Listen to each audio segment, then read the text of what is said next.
তোমরা আসো, আজকে তোমরা আল্লাহর কাছ থেকে গিফট পাবে, পুরস্কার পাবে, ইনাম পাবে, তোমাদের জন্য আছে। তার মা বাপ বলবে আমরা তেমন কোন আমল করিনি, যেই আমলের বদলে যেই আমলের কারণে আল্লাহ তোমার কাছ থেকে আমরা আজকে পুরস্কৃত হব, পুরস্কার পাওয়ার আশা রাখবো। আমাদের এমন কোন আমল নাই, কোন কাজ নাই। আল্লাহ বলবেন আছে আছে, একটা কাজ আছে।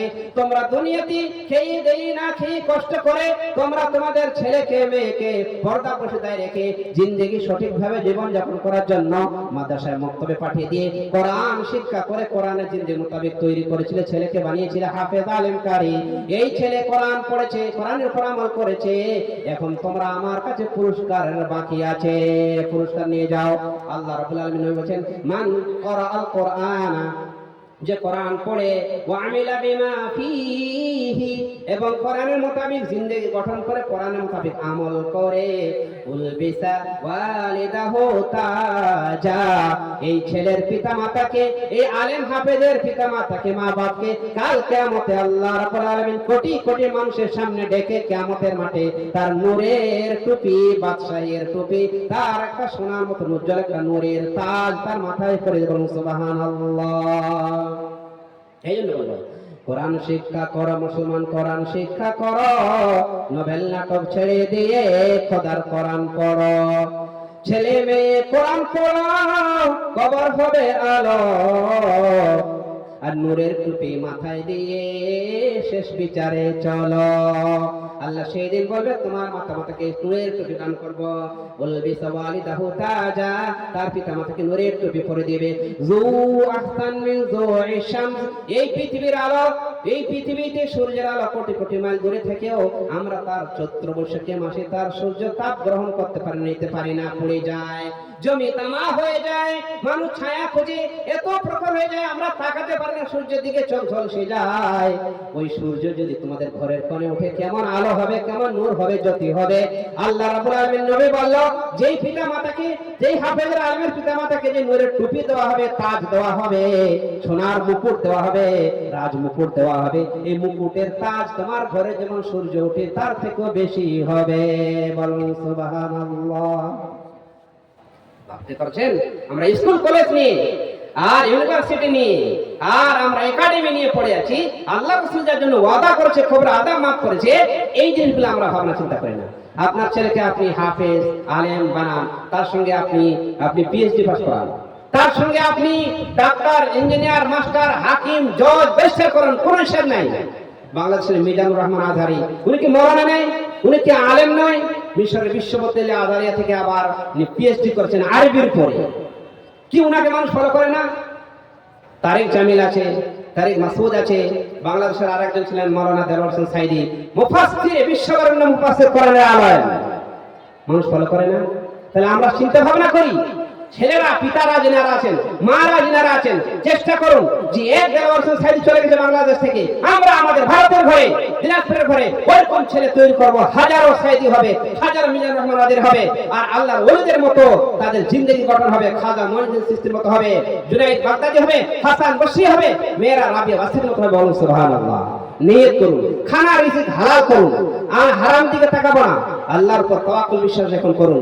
আল্লাহ বলবে আমি দিব, তোমার কাছে চাও আমি দিব, আমার ভান্ডারে কমি নাই, কিন্তু তোমার চাওয়ার কমি আছে, তোমার থিওরিতে ভুল আছে, আমার দেওয়াতে ভুল নাই, আমার ওয়াদা ভুল নাই। ইন্নাকা লা তুখলিফুল মিআদ, আল্লাহ বলল আমার ওয়াদা কোনদিন আমি ভঙ্গ করি না, কোনদিন ভঙ্গ করি না।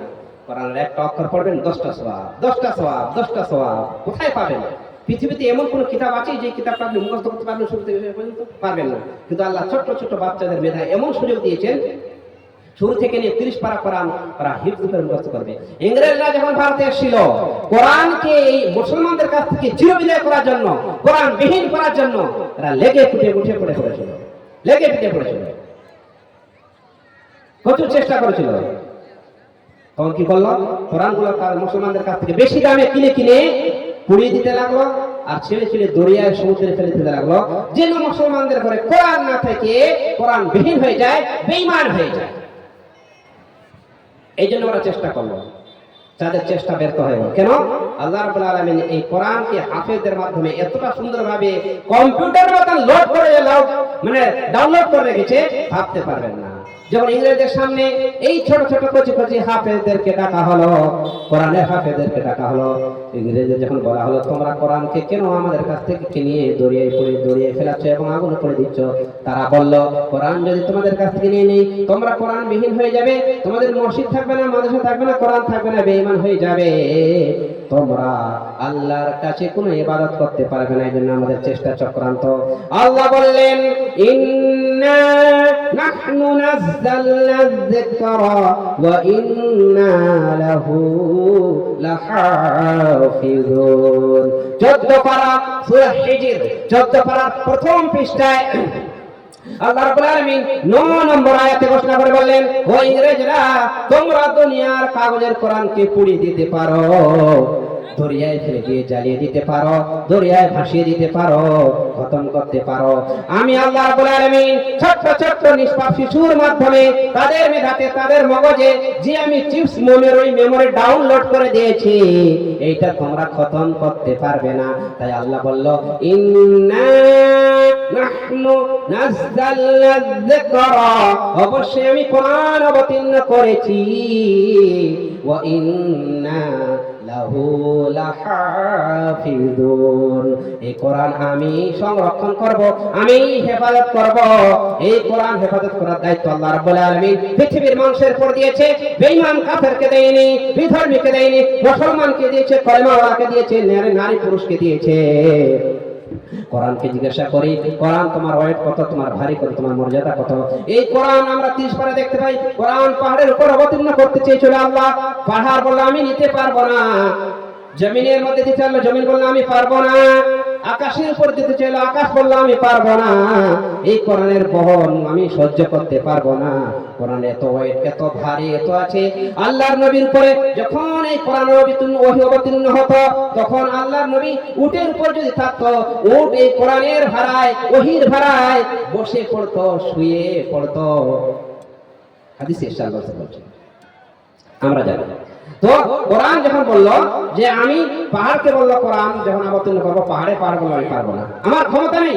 সুবিশাল পাহাড় বল জিবাল সাহা, কেমন সুন্দর করে আল্লাহ পাহাড় রেখেছে, এত বড় পাহাড় বললে আমি পারবো না। এই ছোট্ট একটা মানুষ কি করে পারে? একটু ভাবনা চিন্তা করার দরকার আছে, একটু শুয়ে শুয়ে ভাববেন। সেই মানুষকে, সেই জাতিকে আমরা ছোট করছি, কোরআনকে আমরা ছোট নজরে দেখছি। আল্লাহ রাব্বুল আলামিন কোরআন বললো তোমরা খুঁজে দেখো। আল্লাহ রাব্বুল আলামিন 22 পারা সূরা আহজাবের মধ্যে ঘোষণা করে বলছেন ইন্না আরাদনাল আমানাতা আলাস সামাওয়াতি ওয়াল আরদি ওয়াল জিবাল, অবশ্যই আমার আমানত, আমার এই কোরআনকে আমি অবতীর্ণ করতে চেয়েছিলাম, দিতে চেয়েছিলাম আলাস সামাওয়াত, আকাশের উপরে, ওয়াল আরদি এবং জমিনের মধ্যে, ওয়াল জিবাল এবং পাহাড়ের উপরে আমার আমানত দিতে চেয়েছিলাম। ফাবাইনাহা, তারা তিনজনে অস্বীকার করে দিল, কেউ নিতে চাইল না, কেউ নিতে পারবে না, বহন করার স্বীকার করলো না। তারা নিতে পারবে না, তাদের শক্তি নেই, পাওয়ার নেই, ক্ষমতা নেই। তাহলে উঠাবে কে? একে নিবে কে? আল্লাহ বলল চিন্তা নাই, আমি কোরআনকে রক্ষণ করার জন্য কিয়ামত পর্যন্ত আমার আদমের সন্তান নবীর মাধ্যমে দিয়ে, তাদের মাধ্যমে দিবে হাফেজ, আলী মাওলানা মুফতি হাফেজকে দিয়ে আমি সব রক্ষণ করব, নিয়ে যাব কিয়ামত পর্যন্ত। আল্লাহ বললেন ওয়া হামালাহাল ইনসান, সবাই যখন অস্বীকার করলো, কোরআনকে বলল ইনসান, মানুষ দিয়ে বলছে যে আমরা একে উঠাবো, এই মানুষ এই কোরআনকে উঠিয়ে নিল, আল্লাহ নবীর উপর নাজিল করলো। আল্লাহ নবী গাড়ি হিরাতে অবস্থান করেছিলেন, মা খাদিজা রাদিয়াল্লাহু তাআলা 3 কিলোমিটার পাহাড় উঁচা নিচা চলে গিয়েছেন। সেই আল্লাহ নবীর কাছে যখন ধরে থাকতেন, সেখানে আল্লাহ নবীর কাছে গিয়ে খানা নিয়ে যেতেন মা খাদিজা। যখন খাদিজাকে দেখতেন, আল্লাহ রাব্বুল আলামিন আল্লাহর নবীর কাছে সালাম পাঠাতেন এবং বলতেন খাদিজাকে আমার সালাম দিয়ে দেবেন। কত কবুলিয়ত হয়েছে, কত আমলিয়াত হয়েছে। আল্লাহ রাব্বুল আলামিন এত খুশি হয়েছে মা খাদিজার উপরে, তার এই গর্বে আল্লাহর নবীর সমস্ত সন্তান দিয়েছে। উম্মে কুলসুম, যায়েনাব, রুকাইয়া, ফাতেমা আল্লাহ খাদিজা নবীর আমের গর্বে দিয়েছে। কিছুক্ষণ আগে কুইজ হচ্ছিল, আল্লাহর নবী জিন্দেগিতে 25 বছর 40 বছর বয়সে 25 বছর বয়সে 40 বছর রমণী বেকে বিয়ে করেছিল। কারণ কি ছিল খাদিজার মতে? ওই খাদিজার মতো আমাদের মা তৈরি হতে হবে, ওরকম নিয়ত ধ্যান ইখলাস নিষ্ঠা আমাদেরকে রাখতে হবে, তবে তো আল্লাহ দিবে, তবে আল্লাহ দিবে, নাহলে দিবে না। রাবিয়া বাসির মতন হতে হবে। তো আল্লাহ রাব্বুল আলামিনের নবী যখন ওই ধ্যান করতেন গায়ে হিরাতে, ওখানে কোরআন প্রথম অবতীর্ণ হলো। প্রথম কোরআনের ফার্স্ট আয়াত এবং ফার্স্ট ওহী, যেটা কোরআন আল্লাহ রাব্বুল আলামিন আল্লাহর তরফ থেকে জিবরাইলের মারফতে নবীর কাছে পাঠালেন, সেটা কি ছিল? আমরা মানুষ এত নির্বোধ, এত বোকা, পৃথিবীর সব শিক্ষা নিয়ে নিলাম, যে ইংরেজদের শিক্ষা, ইংরেজি, ভূগোল, গ্রামার, ইতিহাস সব নিয়ে নিলাম। বাংলা, ইংরেজি, ভূগোল আর ইতিহাস, বিজ্ঞান, গ্রামার, এসব ছাড়া আসল হলো কোরআন যে তোমার। আল্লাহ রাব্বুল আলামিন নবীর প্রতি সর্বপ্রথম ওহী এবং বাক্য ওয়ার্ড শব্দ যেটা কোরআনে অবতীর্ণ করেছেন, নবীর কাছে পৃথিবীতে সর্বফার্স্ট কোরআন যেটা নাজিল অবতীর্ণ করেছেন, সেই শব্দের মানে হচ্ছে, সেই শব্দটা হচ্ছে সূরা আলাক। সূরা আলাকের 5টি আয়াত। প্রথম, ইকরা বিসমি রাব্বিকাল্লাযী খলাক, খলাকাল ইনসানা মিন আলাক। اقرأ وربك الأكرم الذي علم بالقلم علم الإنسان ما لم يعلم। এই কোরআনকে মক্তবে পড়ানো হয়, ইমাম পড়ায়, হাফেজ পড়ায়, মাওলানা পড়ায়, আলেম পড়ায়।